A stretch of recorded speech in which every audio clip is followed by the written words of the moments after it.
Subscribe करें account master को और बेल आइकन दबाएं लेटेस्ट वीडियो सबसे पहले पाने के लिए।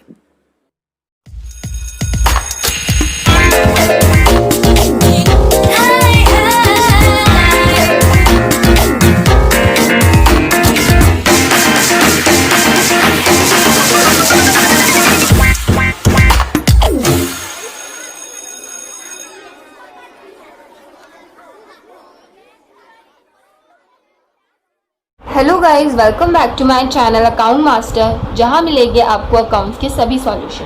तो आज हम 12th क्लास की अकाउंटेंसी में चैप्टर फर्स्ट पार्टनरशिप पढ़ने जा रहे हैं। इसके बेसिक कॉन्सेप्ट की बात हम अपनी पिछली वीडियो में कर चुके हैं, जो कि एक थ्योरेटिकल पोर्शन था। आज मैं आपको इसके प्रैक्टिकल पोर्शन की तरफ थोड़ा ध्यान केंद्रित करना चाहूँगी। इस चैप्टर में हम क्या पढ़ने वाले हैं, हमें कौन कौन से खाते खोलने पड़ेंगे, कौन कौन सी जर्नल प्रविष्टियाँ करनी पड़ेंगी, इन सभी के बारे में आज हम बात करने जा रहे हैं। 11th तक आप लोग जो पढ़ चुके हैं वो क्या था, आपने एकल व्यापार देखा था, जिसके अंदर एक ही व्यक्ति होता था, वही सारे बिजनेस को संभालता था, वही उसका प्रबंध करता था और जो प्रॉफिट होता था वो अकेला ही उसे घर पे ले जाता था। ये इसकी अकाउंटिंग वगैरह सब हम किस में कर चुके हैं, 11th क्लास में पढ़ चुके हैं। क्या क्या पढ़ा हमने 11th क्लास में कि वो उसकी जर्नल प्रविष्टि करता था, फिर उसकी लेजर में पोस्टिंग करता था, फिर ट्रायल बैलेंस बनाता था, कोई गलतियां होती तो उसको पकड़ता था, उसे ठीक करता था, फिर balance sheet, P&L, trading and profit and loss account, ये सब वो बनाता था। तो ये सब हमने कहाँ सीख चुके हैं, 11th क्लास में हम ये सब सीख चुके हैं। अब 12th क्लास में आपका पहला चैप्टर है पार्टनरशिप। तो पार्टनरशिप यानी कि दो व्यक्ति जो काम कर रहे हैं आपस में। एक व्यक्ति की जो अकाउंटिंग हम पूरी कहाँ कर चुके हैं, 11th में कर चुके हैं। अब 12th में हम दो लोगों का व्यवसाय किस तरह से हैंडल किया जाता है उसके बारे में पढ़ेंगे। तो यहाँ पे समझने वाली बात ये है कि 11th में हम लोग एक खाता बनाते थे, ट्रेडिंग एंड P&L अकाउंट। कौन सा खाता बनाते थे हम 11th में, trading and profit and loss account बनाते थे, जो इस तरह से कुछ बनता था। इस तरह से यहाँ पर टू परचेज आती थी, ओपनिंग स्टॉक आता था, डायरेक्ट एक्सपेंसेस आते थे और फिर क्या निकल के आता था, फाइनली जीपी निकल करके आता था। तो जो जीपी का अमाउंट होता था वो हम यहाँ ट्रांसफ़र कर देते थे, तो यहाँ बाय जीपी हो जाता था। फिर यहाँ पे सारे इनडायरेक्ट एक्सपेंसेस दिखाते थे हम, और वो इनडायरेक्ट एक्सपेंसेस दिखाने के बाद हमारे को लास्ट में क्या मिलता था, 2NP। हमें फाइनली क्या मिल जाता था, हमारा नेट प्रॉफिट मिल जाता था। जितने भी डेप्रिसिएशन एक्सेट्रा जो भी हमारे इनडायरेक्ट एक्सपेंसेस होते थे वो हम यहाँ पे लिख करके हम फाइनली हमारा क्या निकाल लेते थे, नेट प्रॉफिट निकाल लेते थे। अब ये काम तो किस में किया हमने, 11वीं में किया। अब 12वीं में हम क्या करेंगे, इस नेट प्रॉफिट से हमारी कहानी शुरू होगी। जो हमारी 11वीं में कहानी ख़त्म हुई थी वही कहानी हमारी 12वीं में शुरू होगी। 11th में हमने जो जनरल प्रविष्टियों के रूल समझे, जो अकाउंटिंग प्रोसीजर अपनाया, क्या वो 12वीं में आकर चेंज होना चाहिए? क्या हम ऐसा सोचें कि नहीं भाई 12वीं में तो वो चेंज हो जाएगा, 11वीं में ये था तो अब 12वीं में चेंज हो जाएगा? तो ये तो क्या होगा, गलत होगा कहना कि वो चेंज हो जाएगा। सारे अकाउंटिंग प्रोसीजर 11 के जैसे रहेंगे, जो हमने जनरल प्रविष्टियों का रूल अपनाया वो ही यहाँ पर भी रहेंगे। बस वहाँ पर एक व्यक्ति काम कर रहा था, अब यहाँ पर दो व्यक्ति काम कर रहे होंगे। तो इसी तरह से एक तो कंपनी स्वरूप आया और दूसरा ये पार्टनरशिप जो हम पढ़ रहे हैं। तो पार्टनरशिप और कंपनी दोनों ही आपके 12वीं में इसी की अकाउंटिंग आपको सिखाई गई है। तो ये नेट प्रॉफिट का हम क्या करेंगे, अब पहले 11वीं में तो क्या होता था, ये नेट प्रॉफिट अकेला एक व्यक्ति ले जाता था। 11वीं में हमने इसी नेट प्रॉफिट को किसको दे दिया, व्यवसाय के स्वामी को दे दिया। परंतु अब 12th क्लास की अगर हम बात करें तो यहाँ पर कितने पार्टनर्स हैं, दो पार्टनर्स हैं। भाई पूंजी दोनों ने लगाई है, पूरा बिजनेस दोनों संभाल रहे हैं, तो क्या ये एक प्रॉफिट हम किसी एक को दे दें कि भाई सिक्का उछालो और देखो कि ये एक प्रॉफिट किसका है और उसको दे दो? ये तो गलत होगा। हमें ये प्रॉफिट किसको में बांटना पड़ेगा, दोनों ही साझेदारों में ये प्रॉफिट हमें बांटना पड़ेगा। मान लेते हैं हमारा जो NP आया वो है 1 लाख रुपये। इस 1 लाख रुपये को क्या एक इंसान को देना सही है? नहीं, इसको हम क्या करेंगे, पार्टनर्स में डिस्ट्रीब्यूट करेंगे। तो डिस्ट्रीब्यूट करने के लिए हमने एक खाता खोला। ये मैंने इस तरह से एक खाता खोल लिया। अब हम जब एक खाते से किसी बैलेंस को दूसरे खाते में ले जाते हैं तो जस्ट क्या होती है, अपोजिट लेजर पोस्टिंग होती है। तो ये टू साइड था, तो यहाँ पे क्या आ जाएगा, बाय नेट प्रॉफिट आ जाएगा। तो ये नेट प्रॉफिट कितना है, 1 लाख रुपए हमने लिख लिया। अब ये 1 लाख रुपए हमें किस में बांटना है, पार्टनर्स में बांटना है। तो अब ऐसा थोड़ी है कि हम इसके अंदर सारा वर्क कर लेंगे और इसका कोई नाम ना रखें। तो पार्टनर्स में बांटने के लिए जो खाता खोला जाता है वही खाता क्या कहलाता है, P&L एप्रोप्रिएशन अकाउंट।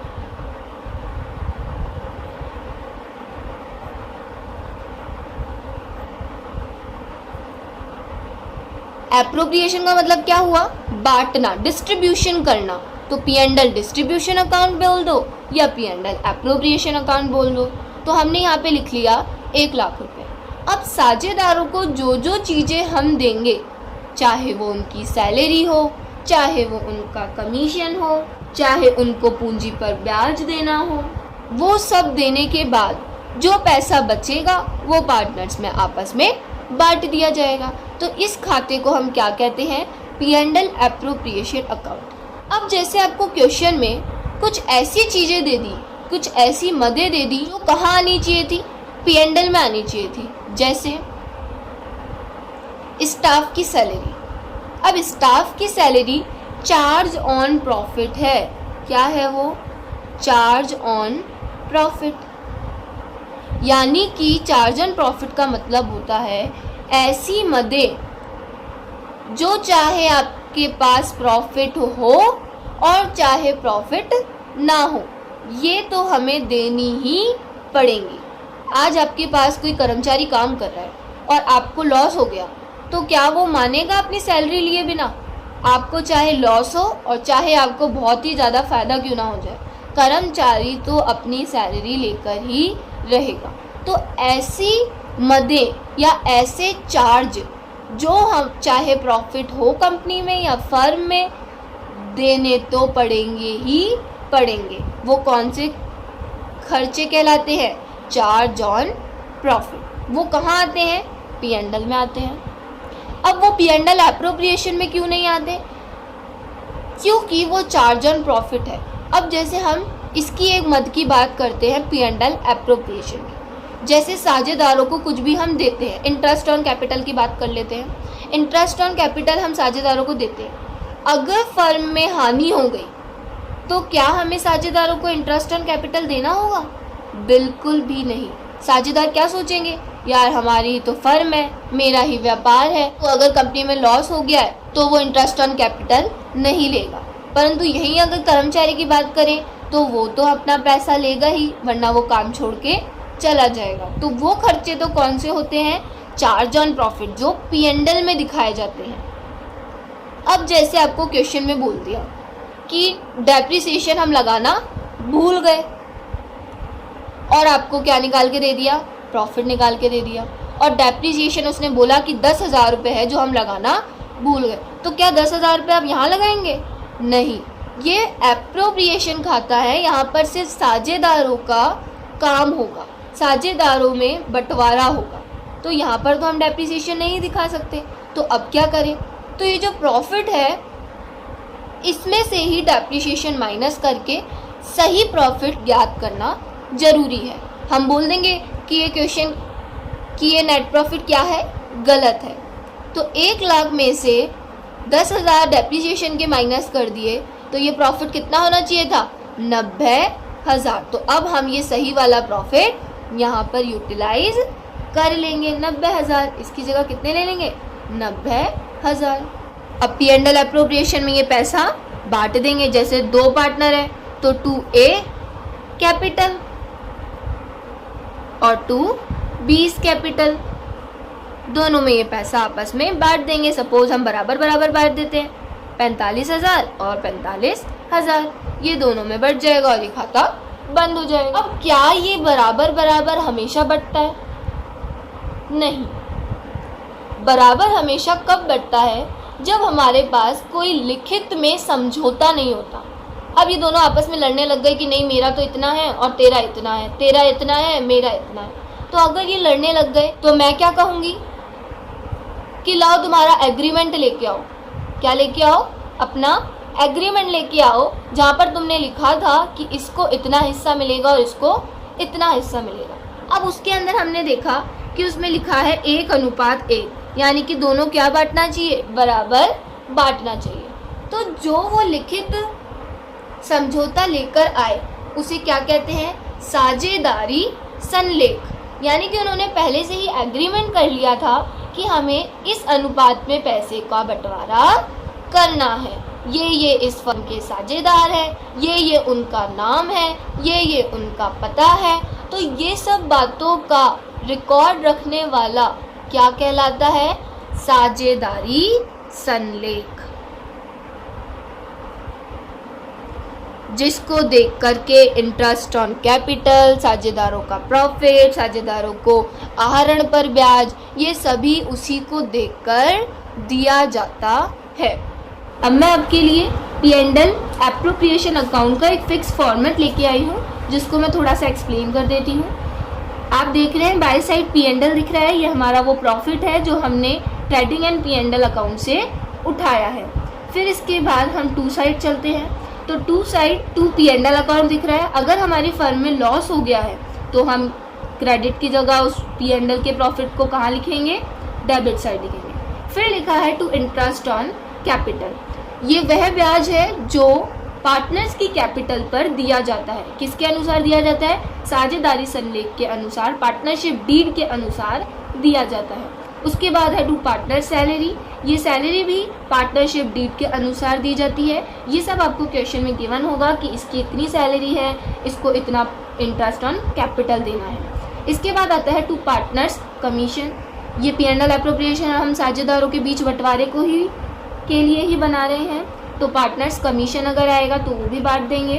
अब टू साइड है टू रिजर्व अकाउंट, तो अगर साझेदार चाहते हैं कि उनका कुछ पैसा रिजर्व में रख दिया जाए तो हम टू रिजर्व में ट्रांसफ़र कर देंगे। फिर लिखा है टू पार्टनर्स कैपिटल या पार्टनर्स करंट अकाउंट, अगर खाते स्थिर पूंजी खाता विधि यानी कि फिक्स कैपिटल अकाउंट मेथड से बने हैं तो टू पार्टनर्स करंट अकाउंट आएगा, और अगर परिवर्तनशील पूंजी खाता विधि से बना हुआ है तो टू पार्टनर्स कैपिटल अकाउंट आएगा। ये वह पैसा है जो बचा हुआ पैसा किस में बटेगा, पार्टनर्स के बीच में बटेगा, पार्टनरशिप डीड के अकॉर्डिंग। इसके बाद by side interest on drawings है, ये भी पार्टनरशिप डीड के अकॉर्डिंग पे किया जाएगा। ये साझेदारों द्वारा फर्म को पे किया जाता है क्योंकि उन्होंने फर्म से ड्राइंग्स की है, यानी कि उन्होंने पैसा निकाला है, तो उसके बदले में उन्हें क्या देना पड़ेगा, ब्याज देना पड़ेगा। जिस तरह से उन्होंने फर्म को कैपिटल दी थी उसके बदले में वो इंटरेस्ट ऑन कैपिटल प्राप्त करते हैं, इसी तरह साझेदार जब फर्म से पैसा निकालते हैं तो फर्म पैसा देने के बदले इंटरेस्ट प्राप्त करती है। तो ये जस्ट एक दूसरे के अपोजिट है, इंटरेस्ट ऑन ड्राइंग और इंटरेस्ट ऑन कैपिटल। अब आता है बाय पार्टनर्स कैपिटल, अगर प्रॉफिट की जगह लॉस बच जाए तो वो लॉस भी किनको आपस में बांटना पड़ेगा, साझेदारों को आपस में बांटना पड़ेगा। सो आज के लिए इतना काफ़ी है। मैंने अपनी बेसिक थ्योरेटिकल पार्टनरशिप पोर्शन की बात पिछली वीडियो में की थी, जिसका लिंक आपको डिस्क्रिप्शन में मिल जाएगा। अगर आपको मेरा P&L एप्रोप्रिएशन का कॉन्सेप्ट समझ आया या इससे लेकर कोई दिक्कत है तो कमेंट बॉक्स में कमेंट करें, और आपको अगर वीडियो पसंद आई तो प्लीज़ लाइक करना ना भूलें and subscribe my channel. Thank you.